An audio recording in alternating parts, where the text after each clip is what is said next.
à notre titre en tant que membre de la communauté internationale, la Belgique a beaucoup d'influence dans différents milieux où l'on peut discuter d'autres influences, d'autres pressions sur les belligérants. Et nous demandons à la classe politique belge d'utiliser aussi ces canaux pour pouvoir amener les belligérants congolais à respecter les accords qu'ils ont signés eux-mêmes à Lusaka. Voilà en bref l'objet de mon séjour parmi vous.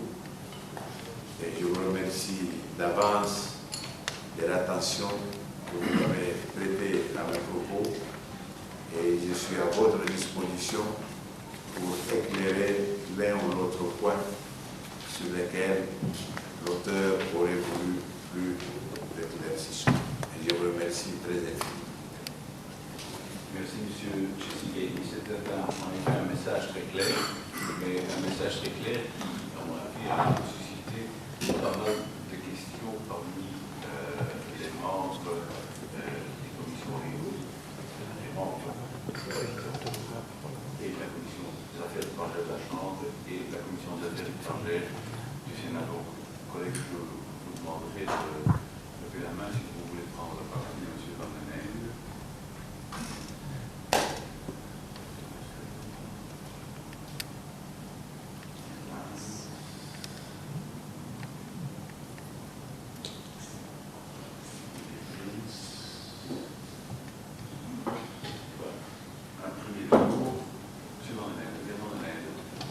Dank u wel. Kunnen wij nu Nederlands spreken, voorzitter?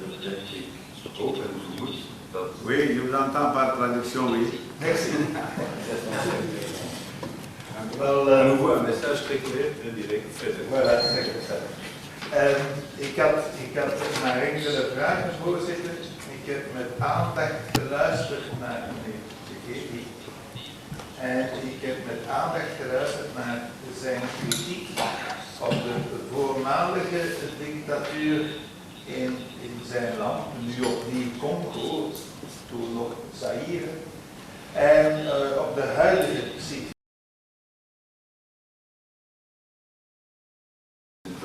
Dat die minister zich heeft voorstellen. Collega Lefebvre. Oui, merci Monsieur le Président.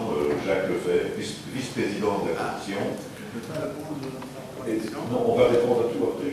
Oui, enfin, j'aurais aimé répondre directement, Monsieur le Président. Ah, c'est comme vous voulez. Moi, je n'ai pas de. On a un peu l'habitude de regrouper les questions, mais si vous voulez répondre à vif. Oui, à condition qu'il n'y ait pas de répétition. Qu'une question déjà posée, qu'il n'y ait plus de questions de choses. La première question, c'est que d'abord, comme le monsieur a très bien dit, qu'il m'a fait dire beaucoup de choses. Je dois vous signaler que depuis cette interview, nous avons posé avec le ministre Louis Michel au téléphone. Nous avons mis pas mal de choses au point. En réalité, j'ai été piégé par la journaliste qui m'avait dit que à Kinshasa, M. Louis Michel avait confectionné un boubou à l'effigie de Kabila. Et j'ai vérifié, j'ai trouvé que ce n'était pas vrai. Et c'est cela que j'appelle le folklore. Je m'excuse beaucoup de ce terme-là, mais nous avons déjà fait une mise au point qui va dans le sens que, actuellement, quelle que soit l'aide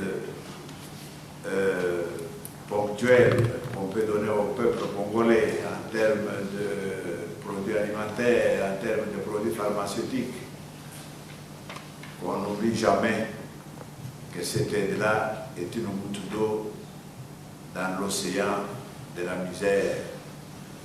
Le problème n'est pas d'apporter des aides ponctuelles à un peuple qui est dans l'état du Congo.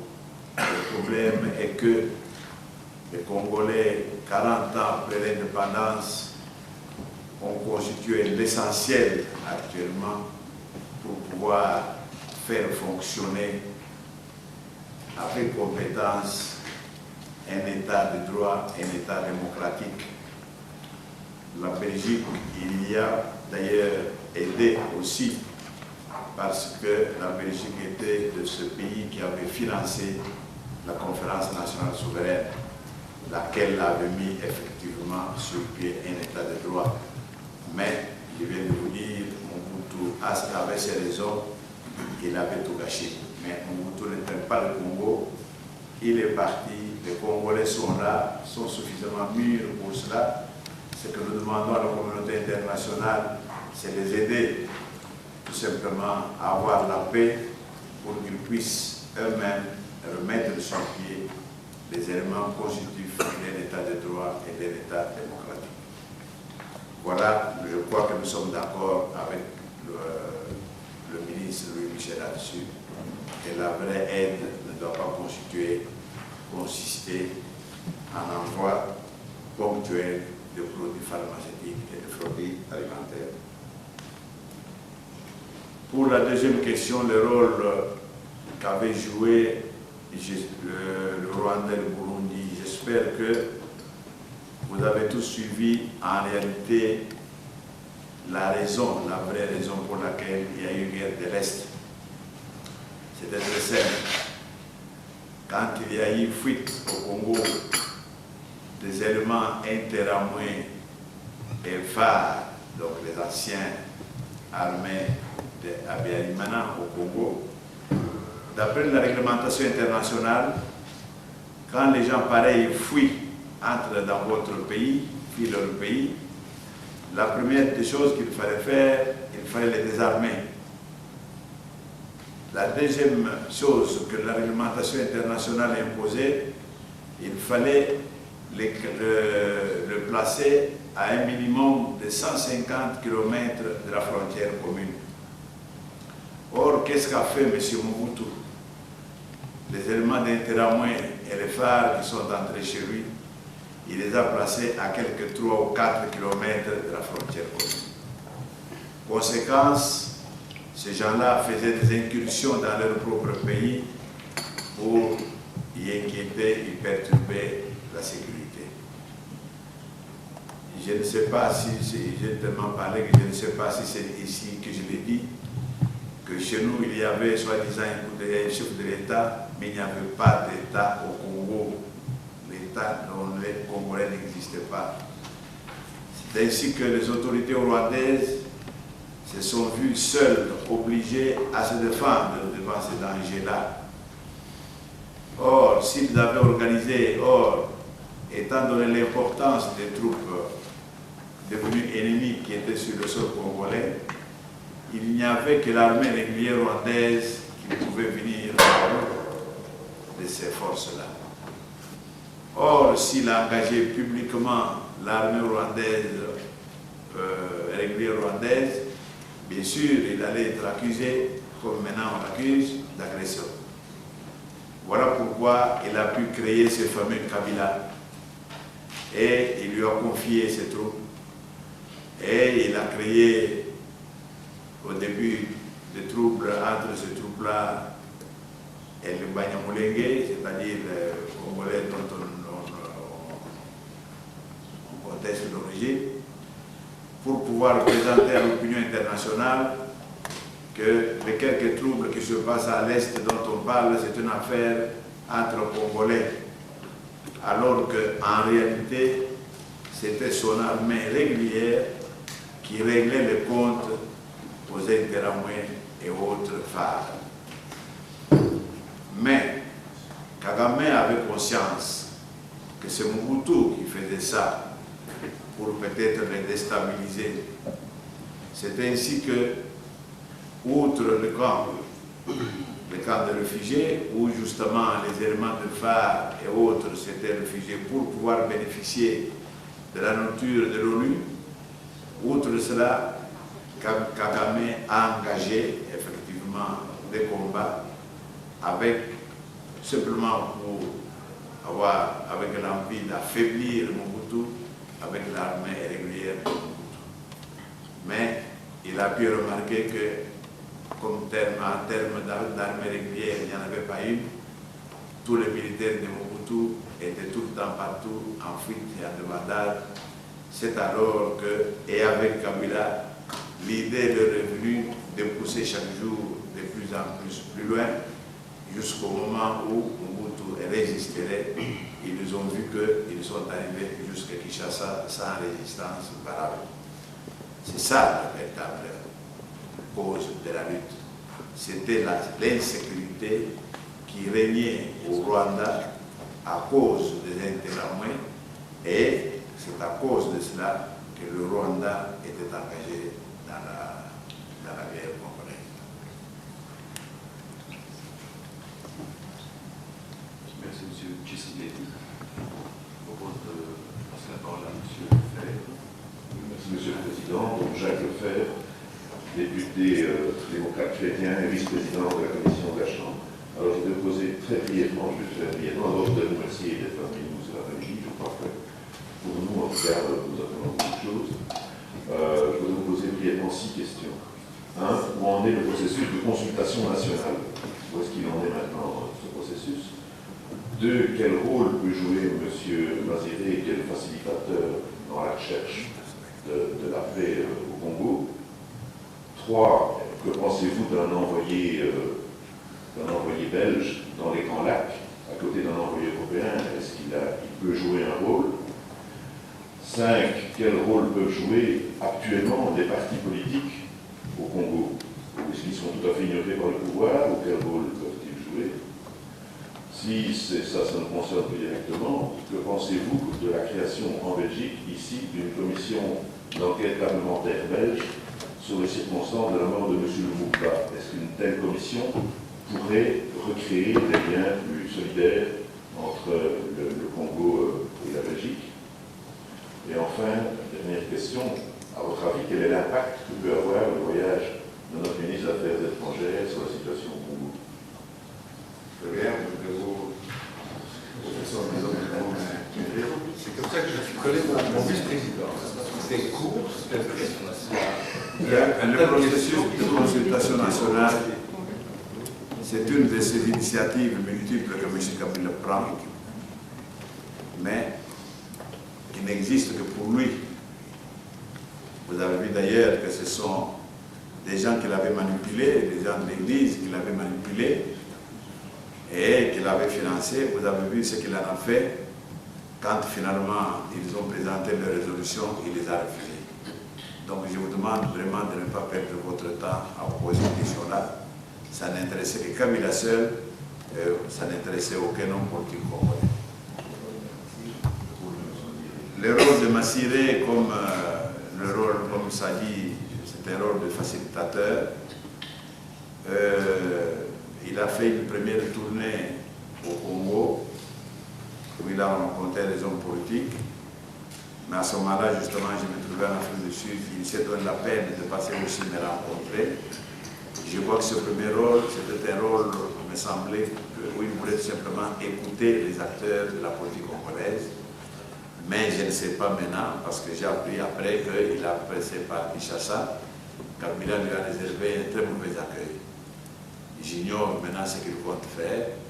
Mais de toutes les manières, la manière dont moi je vois les choses, quelle que soit la personne, il ne peut être qu'un facilitateur, c'est-à-dire c'est lui qui fait en sorte que les antagonistes puissent se retrouver autour d'une table, mais toute la solution du problème congolais appartient aux Congolais.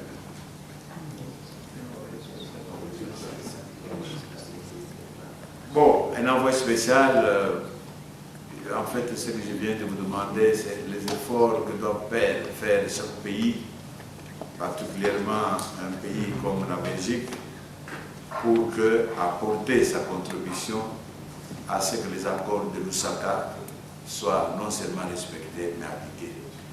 Si cet envoyé spécial peut être muni de mandat qui peut l'aider à, ne fût-ce que tant soit peu, apporter sa contribution dans ce sens-là, je suis sûr que cette mission est la bienvenue.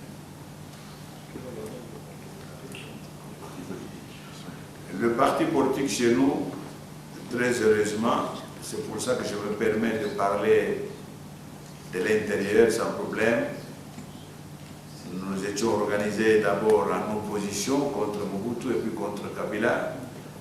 Ils m'ont pris les vrais partis, qui ne sont pas très nombreux, parce que n'oubliez pas qu'avec la démocratie, Mobutu a fait ce que nous avons appelé le multimoboutisme, c'est-à-dire il avait créé, vous avez entendu qu'il y a 400 partis au Congo. Ce n'était pas vrai, tout ça, ce sont des manœuvres de Mobutu qui voulaient saboter justement la démocratie en multipliant ce parti, où un mari était président d'un parti, sa femme était vice-présidente, ses enfants étaient là. Donc ça n'a rien à faire. En réalité, il y a 4 partis au Congo, et ce parti, on fait confiance au grand parti UDPS pour que je puisse être leur porte-parole et dans tout ce qui va arriver. Donc, ces partis sont derrière moi. Au niveau du dialogue intercongolais, nous allons nous présenter au nom du parti pour pouvoir résoudre tous les problèmes concernant le pays. Mais si jusqu'ici on n'en a pas parlé, c'est parce qu'il fallait d'abord signer les accords. Or, ces accords-là n'intéressaient que ceux qui avaient porté les armes. Donc c'est pour ça que nous, ayant toujours prêché la non-violence, n'avons jamais porté les armes. C'est comme ça que la seule étape qui nous intéresse, c'est l'étape du dialogue intercongolais, et c'est là où nous sommes absolument indispensables. Tandis que jusqu'ici, on n'a pas parlé de nous parce que justement, il s'agissait des gens qui ont porté les armes, et c'est à eux de signer tous les accords dont vous avez entendu parler.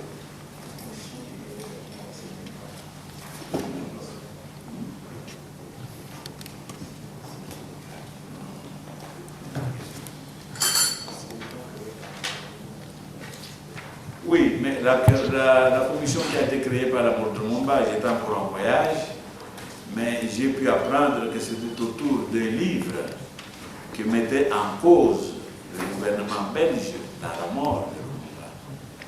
Nous trouvons tout à fait normal dans un pays démocratique où il y a un peuple souverain justement, comme on a mis son gouvernement en cause, que son parlement s'organise pour aller mener une enquête pour justement en savoir davantage sur ça. Nous trouvons ça le droit le plus légitime du Parlement belge d'organiser cette enquête. Et nous ne voyons pas quel Congolais peut y trouver à dire.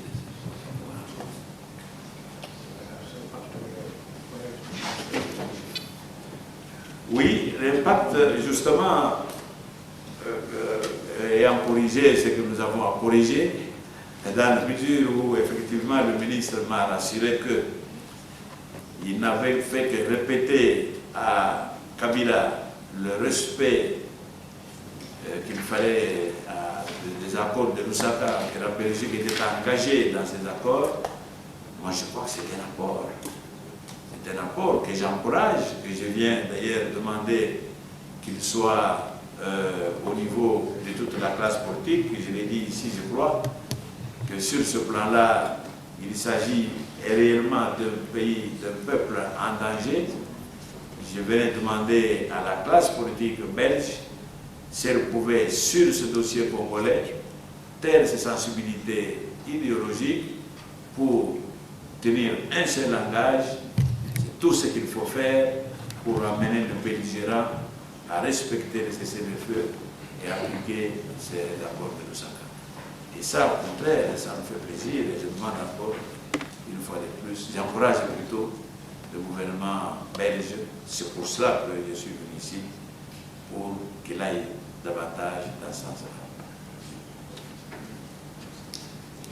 Merci, M. Voilà.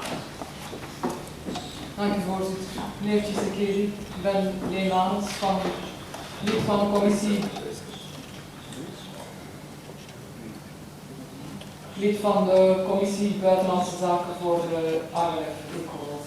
Het grootste deel van mijn vragen zijn al gesteld door mijn collega, dat wijst dat we in dezelfde richting denken. Maar meer concreet naar wat u net geantwoord hebt, als ik toch graag wil weten. U zegt zelf dat u de porte-parole bent van de politieke oppositie. Mijn vraag is dan, hoe ziet u een stap te zetten om die intercongolese dialoog, die noodzakelijk is, daar zijn we het allemaal over eens, om die effectief een kans te geven, om die effectief op te starten? Wat mogen we van u als persoon daarin verwachten? En mijn tweede vraag gaat over uw visie en uw opinie over de MONUC naar de problemen in Congo.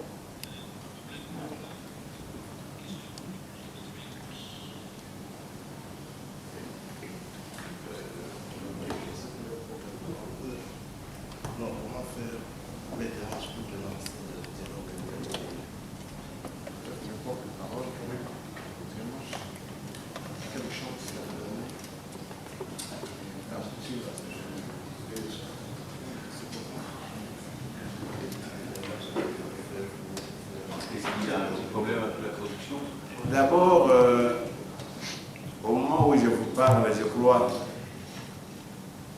si vous suivez une certaine presse congolaise, vous apprendrez que la population de Kinshasa compte faire une journée ville morte samedi prochain et commencer une série de manifestations après une longue période de la peur, de répression, parce que ne croyez pas que quand vous ne voyez pas un peuple manifester dans la rue, c'est qu'il approuve le régime, non. Mais il a peur, parce que la répression là-bas est cruelle et sanglante. Malgré cela, je crois qu'une série de manifestations vont devoir se faire. C'est cela la non-violence à laquelle nous avons habitué notre peuple, pour pousser Kabila à respecter aussi les accords de cessez-le-feu. Et même si nous avons cela, cela n'empêche au nom de la solidarité internationale que je viens de demander aussi la part de chacun, et particulièrement la responsabilité historique, morale que la Belgique n'a cessé d'avoir à l'égard du Congo. Je crois que nous avons aussi le droit de demander aux Belges de faire quelque chose qui puisse aider le peuple congolais à sortir de sa misère. La deuxième question est un problème dans la traduction, parce qu'on parle de la participation. Le rôle du MONUC, à votre avis? Le rôle de MONUC, nous n'avons pas l'impression que cela a été tout à fait efficace. Mais voilà pourquoi, justement, les pressions internationales doivent continuer. Nous ne devons pas nous contenter de ce qui a été déclaré jusqu'ici, de ce qui est en train de se faire, parce que dans tout cela, il faut encore mieux. Or, comme vous savez, en politique, nous n'avons qu'une seule chose, ce sont les pressions. Nous ne pouvons pas faire autrement, et la Belgique, des membres de l'ONU, en dehors de cela, elle a énormément d'autres amis parmi les grands qui décident. Je crois que si la volonté politique y est, la Belgique peut aider aussi à ce qu'on améliore les méthodes de l'ONU. Donc, on ne devrait pas considérer que l'ONU a déjà posé ses gestes, c'est fini. Non, nous croyons que c'est un essai. Comme tous, nous avons constaté que ce n'est pas très efficace. Nous allons nous y mettre pour que, encore une fois, l'ONU elle-même puisse améliorer sa manière d'intervenir au Congo.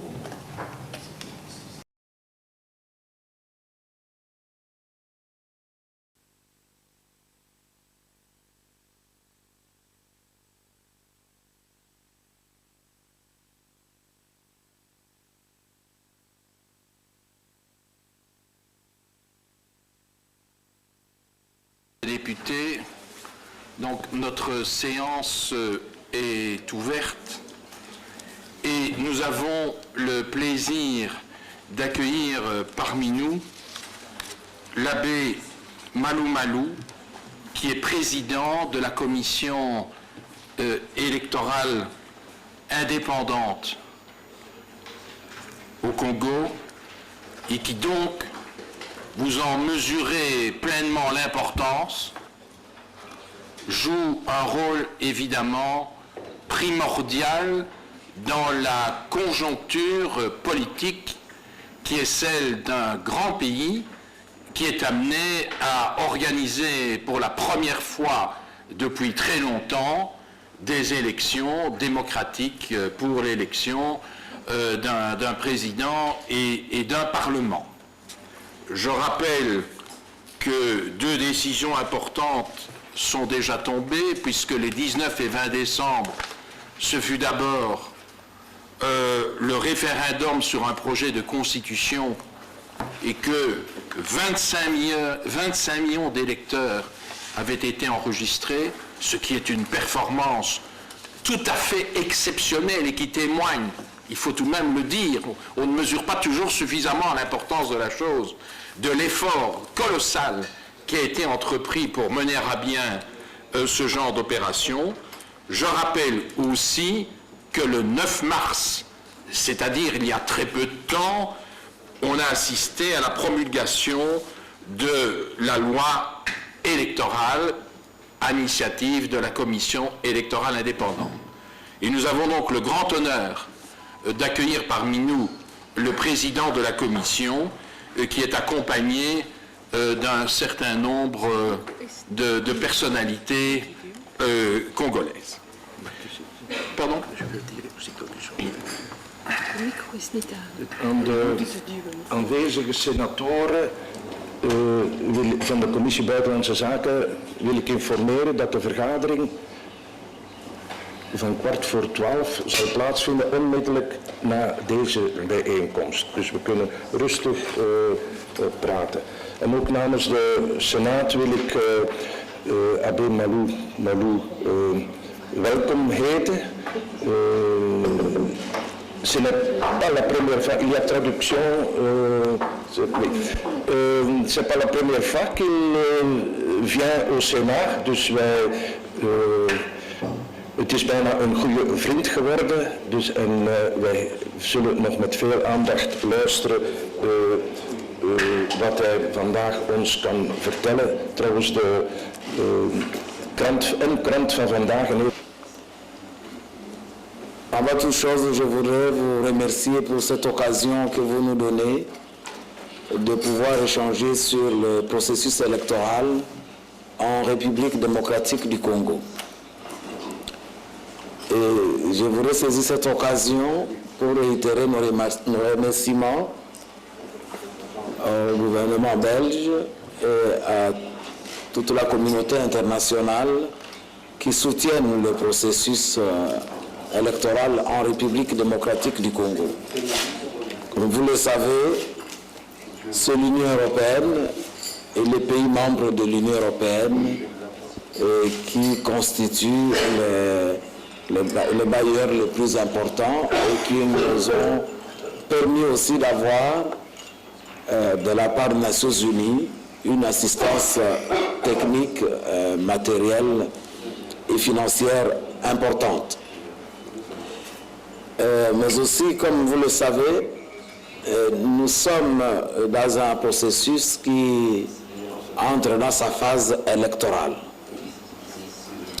Malheureusement, pendant longtemps, presque durant toute la période de transition, nous étions dans la phase préélectorale.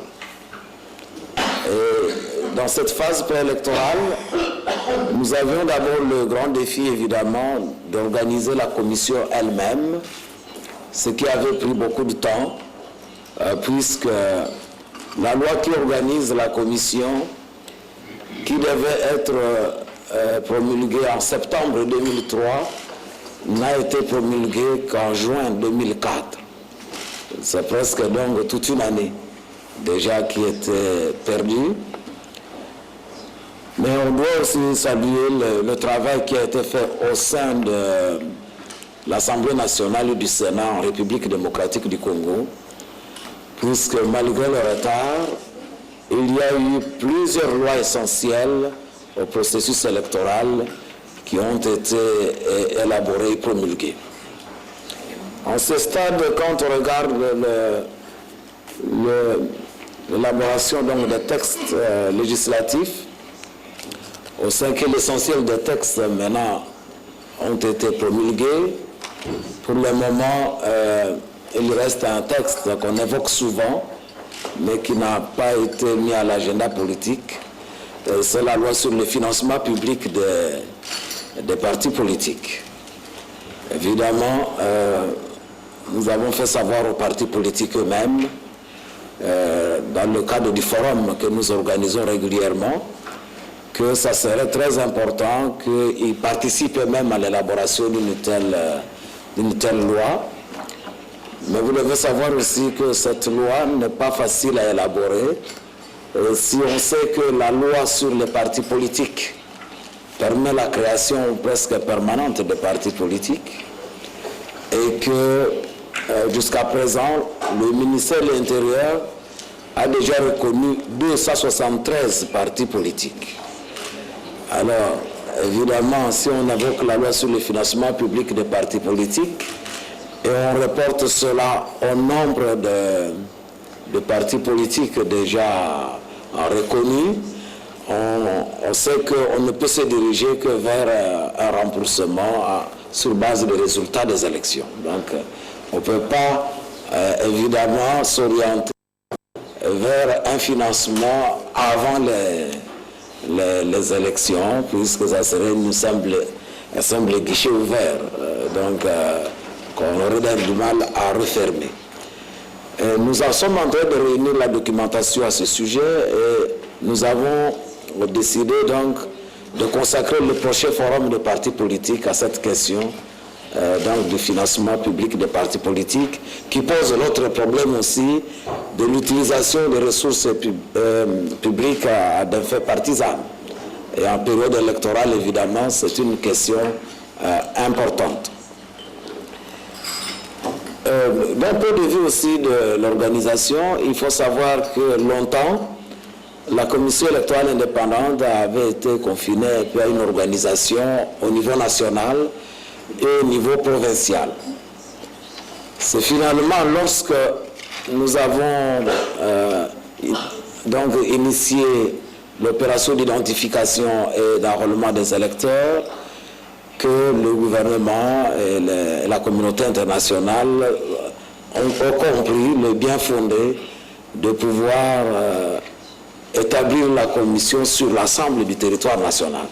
Ce qui fait que nos bureaux, que nous appelons bureaux de liaison, il y en a 64.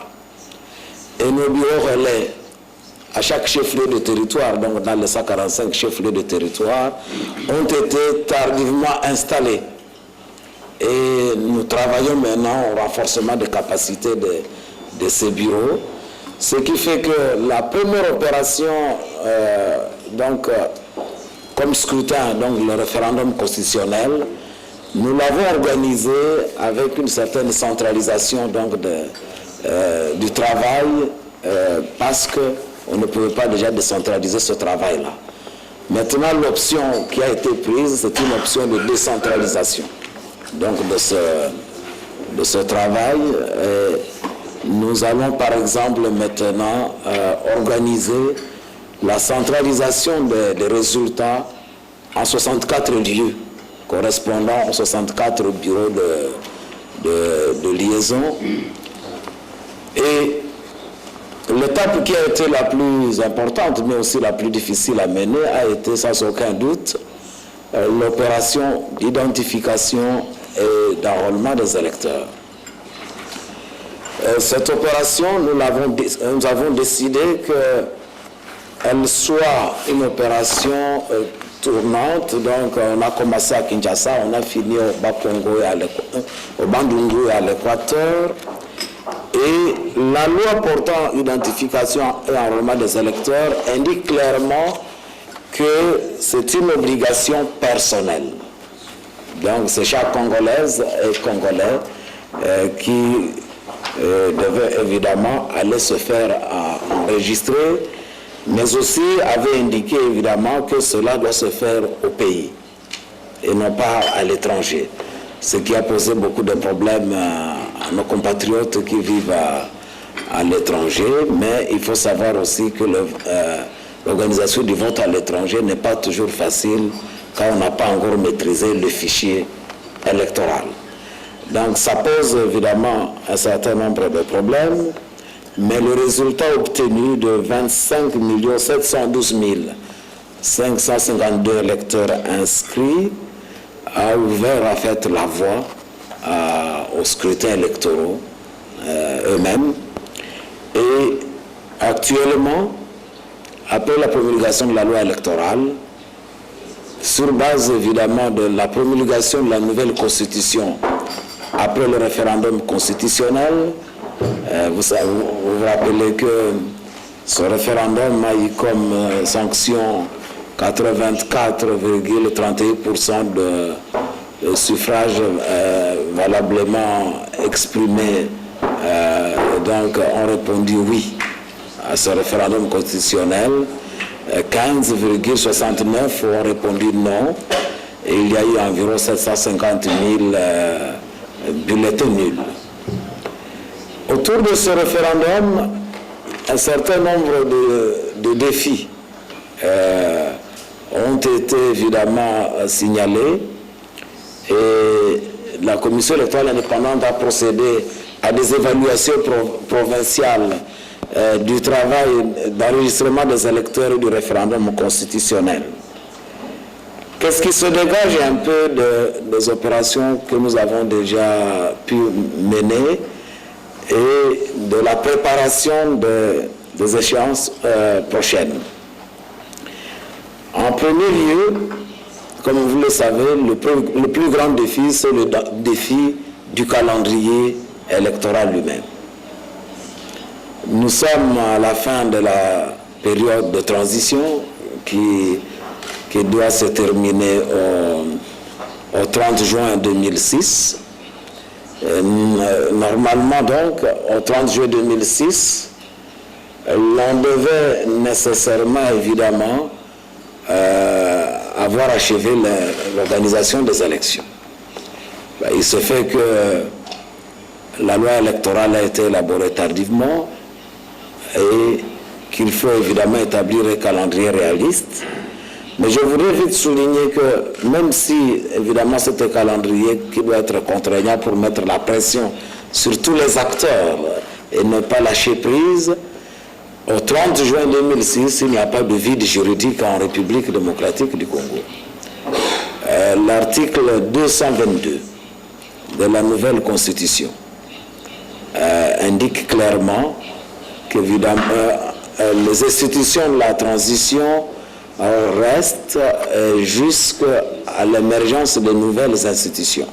C'est-à-dire les institutions de la transition céderont la place aux institutions issues des élections et qu'elles continuent à exercer leurs attributions conformément à la constitution de la transition. Et l'article 228 indique qu'en dehors de cet alinéa premier de l'article 222, la constitution de la transition est abrogée. Donc cela veut dire que c'est la nouvelle constitution maintenant qui est en vigueur, qui est devenue le texte de référence donc en République démocratique du Congo. Et lorsqu'on aborde les différentes questions, il ne faut pas oublier évidemment de bien lire la nouvelle constitution de la République. Mais s'il n'y a pas un problème juridique, il reste un problème politique. Donc le problème politique, c'est toutes les interprétations qui peuvent se faire autour de